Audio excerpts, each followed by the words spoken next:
ان اللہ و ملائکتہ یصلون علی النبی یا ایھا الذین آمنوا صلوا علیہ وسلموا تسلیما صلو علی الحبیب الصلاۃ والسلام علیک یا سیدی یا رسول اللہ وعلی آلک و اصحابک یا سیدی یا حبیب اللہ الصلاۃ والسلام علیک یا سیدی یا نبی اللہ وعلی آلک و اصحابک یا سیدی یا نور اللہ سبحان ربک رب العزت عما یصفون وسلام علی المرسلین والحمد للہ رب العالمین والصلاۃ والسلام علی سید المرسلین اما بعد فاعوذ باللہ من الشیطان الرجیم بسم اللہ الرحمن الرحیم۔ اگر کوئی مرد یا عورت 40 دن سے زیادہ اپنے جسم کے غیر ضروری بال زیر ناف زیر بغل رکھے اور صاف نہ کرے تو اس صورت میں نماز کا کیا شرعی حکم ہے؟ اسلام انتہائی پاک، نفیس اور صاف ستھرا دین ہے، اور شریعت اسلامیہ میں ظاہر و باطن کی طہارت اور پاکیزگی پر بہت زور دیا گیا ہے۔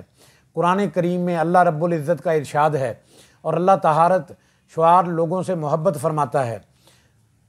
مطہرین صفائی پسند سے اللہ پاک کا اظہار محبت فرمانا اسلام میں صفائی اور پاکیزگی کی اہمیت کی دلیل ہے۔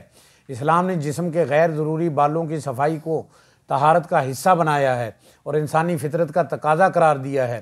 حضرت ابو ہریرہ رضی اللہ تعالیٰ عنہ سے روایت ہے کہ نبی پاک صلی اللہ علیہ وآلہ وسلم نے ارشاد فرمایا، 5 چیزیں فطرت میں سے ہیں: ختنہ کروانا، زیر ناف بال صاف کرنا، بغلوں کی صفائی کرنا، مونچھیں ترشوانا اور ناخن کاٹنا۔ اس حدیث مبارکہ میں جسم کے غیر ضروری بالوں کی صفائی کو انسانی فطرت سے تعبیر کیا گیا ہے، لہٰذا فطرت کا تقاضا ہے تو یہی ہے کہ کم از کم ہفتہ میں ایک بار ضرور ان بالوں کی صفائی کی جائے۔ حسب ضرورت کمی بیشی کی جا سکتی ہے، لیکن 40 دن کی مدت سے زیادہ انہیں چھوڑے رکھنا ناجائز ہے۔ حضرت انس بن مالک رضی اللہ تعالیٰ عنہ سے روایت ہے، ہمارے لیے مونچھیں ترشوانے یعنی پست رکھنے، ناخن کاٹنے، بغلوں کے اور زیر ناف بال صاف کرنے کی زیادہ سے زیادہ مدت 40 دن مقرر کی گئی ہے۔ امام ترمذی، امام نسائی میں یہ روایات موجود ہیں۔ نبی پاک صلی اللہ علیہ وسلم کا ارشاد ہے، آقا نے فرمایا، ہمارے لیے مونچھیں کترنے، ناخن کاٹنے اور زیر ناف بال مونڈنے اور بغلوں کے بال صاف کرنے میں وقت مقرر 40 دن سے زیادہ ہے، 40 دن سے زیادہ نہ چھوڑیں، اور زیر ناف بالوں کی صفائی اور غسل کے ذریعے پورے بدن کی صفائی ہفتہ میں 1 مرتبہ کرے۔ اگر نہ کر سکے تو ہر 15 دن بعد کرے۔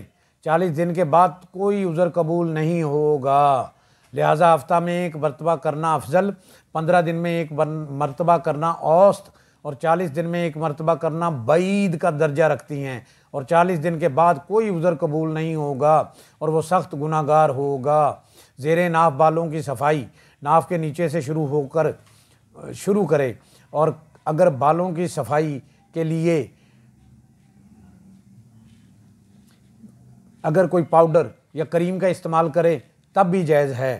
ان تصریحات سے معلوم ہوا کہ زیر ناف بالوں کی صفائی مرد و عورت کی جسمانی صفائی کا حصہ ہے۔ جسم کے غیر ضروری بالوں کی ہفتے میں 1 دفعہ ورنہ 15 دن میں 1 دفعہ، 40 دن میں 1 دفعہ کرنا لازم ہے۔ اس سے زائد عرصہ کی ممانعت ہے۔ 40 دن سے زائد عرصے تک جسم کے غیر ضروری بالوں کو چھوڑے رکھنا مکروہ تحریمی ہے، حرام ہے۔ ایسا کرنے والے کی نماز تو ہو جائے گی مگر کراہت ہے، وہ اللہ رب العزت کی بارگاہ میں سخت گناہ گار بھی ہوگا اور اسے توبہ کرنے کی ضرورت ہوگی۔ اللہ پاک سے دعا ہے جن سے وہ پیار کرتا ہے ہمیں ان کا ادب عطا کرے، اپنے نیک بندوں کی صحبت عطا فرمائے، ہمیں بادب بعمل عاشق رسول بنائے۔ اللہ کریم ہمیں راہ حق پر چلنے کی، حق بات کہنے کی، سننے کی اور اس پر عمل کرنے کی توفیق عطا فرمائے۔